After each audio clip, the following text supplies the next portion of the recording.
সালমা, সালমা, হয়তো তোর ভাই চলে এসছে। এই নাও, এটা তোমার জন্য। ও পরে দেখছি।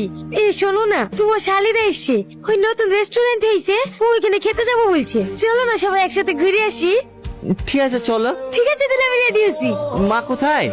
মা ঘরে শুয়ে আছে। খাওয়া দাওয়া করেছো? হ্যাঁ, সব করেছি। কে বাবু? হ্যাঁ মা। কখন আসলি? কখন আসলো মানে? আমি আবার বাড়ি এসে অন্য কোথাও যাই নাকি? আগে তো তোমার কাছে আসি। আমার পাগলা।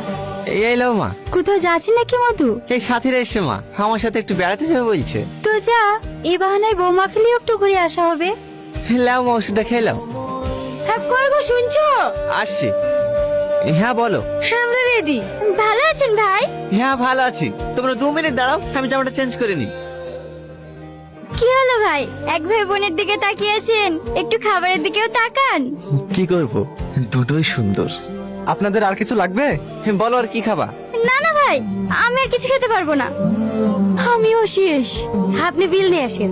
বিরিয়ানিটা হেব্বি ছিল না বোন? হ্যাঁ, বেশ ভালোই লাগলো। ভালোই হলো, মাঝে মাঝে ভাইয়ের সাথে এইভাবে এসে বিরিয়ানি খাওয়া হবে। কি ভাইলে আসবেন তো? তোমরা আমার শালি বলি কথা। দাঁড়ান ভাই, আপনাদের একটা ছবি তুলে দিই। আর একটু কাছে আসেন, আর একটু। নিজের বউর কাছে লজ্জা করলে হয়? ভালো করে ধরেন। এবার কত সুন্দর মানাচ্ছে। স্যার বিল। হ্যাঁ হ্যাঁ, আমি একটু আসছি। হ্যালো ওসমান। হ্যাঁ বল। বলছি খুব আর্জেন্ট, 500 টাকা ফোন পেবে ভাই?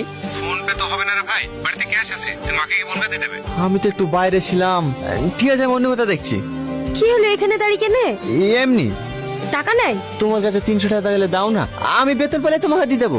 ছিটনি ছি, তুমি কি মানুষ বলো তো? তোমার একটা দায়িত্ব বলে জিনিস নাই। টাকা নাই আগে বলবা, আসতাম না। আসলে তোমরা শখ করে বললা তো, তাই আর না করতে পারলাম না। থাক, অনেক শখ পূরণ করেছে, আর করতে হবে না। ধরো, যাও বিলটা দিয়ে দাও গো। এত টাকা লাগবে না, 300 টাকা মতো দিলেই হবে। যা বলছে তাই করো। কইরে তোরা দাঁড়িয়ে থাকলে যে? হ্যাঁ হ্যাঁ, আসছে, চলেন ভাই। আর যদি আমি টাকা না নিয়ে যেতাম তাহলে কি হতো? তোমার লেগে তো আমাদেরকে রেস্টুরেন্টে থালা বাসন মাজতে হতো। আমি বুঝতে পারিনি, কিন্তু তুমি বিশ্বাস করো, যেভাবে হোক আমি টাকা ম্যানেজ করে ফেলতাম।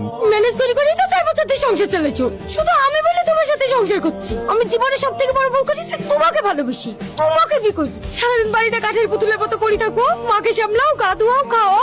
এছাড়া তো আমার জীবনে কিছু নাই। সকালের কথা বাদই দিলাম, একটু সত্য দিতে পারো? সালমা, হ্যাঁ আমি তো আবার চেষ্টা করছি। যদি চাকরি না পাই তাহলে আমার কি করার আছে বলো? তোমার আবার কি করার থাকবে? তোমার কিছু করার মুরুদ আছে নাকি? মায়ের ওই 6,000 টাকা পেনশন পাবো বলে মুখে ভাত ওঠে, নাহলে তোমার বসে থেকে পথে নামতে। বাবু, আরে রে মা, তোমাকে কে বাইরে আসতে বললো? চলো ঘরে চলো। তোরা ঝামেলা করছিস? না না, ও কিছু না। ওষুধ খেয়েছো? না। চলো আমি খাই দিছি।